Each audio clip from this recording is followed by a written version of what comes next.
رمضان میں 4 کام کثرت سے کرو، رمضان میں 4 کام کثرت سے کرو، ان میں سے 2 کام ایسے ہیں جن کے ذریعے سے تم اپنے رب کو راضی کرو گے، اور 2 کام ایسے ہیں جو تمہاری اپنی ضرورت ہے، تم اس کے محتاج ہو۔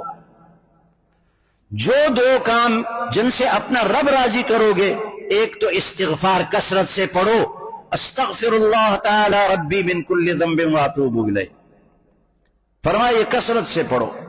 اور دوسرا لا الہ الا اللہ کا ورد کثرت سے کرو، 99 مرتبہ لا الہ الا اللہ، 100ویں مرتبہ لا الہ الا اللہ محمد الرسول اللہ۔ فرمائے ان 2 کاموں سے تو تم اپنے رب کو راضی کرو گے، اور 2 کام اور ایسے کرو جو تمہاری ضرورت ہے۔ اللہ سے جنت مانگو اور دوزخ سے اللہ کی پناہ مانگو رمضان میں کثرت سے۔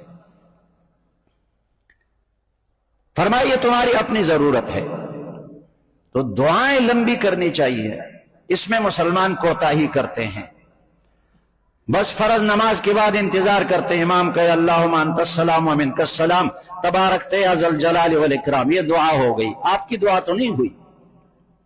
ہر ایک کو چاہیے کہ اپنی حاجتیں اللہ کے سامنے پیش کرے، دنیا کی اور آخرت کی حاجتیں اللہ کے سامنے پیش کرے اور خوب دعائیں مانگے۔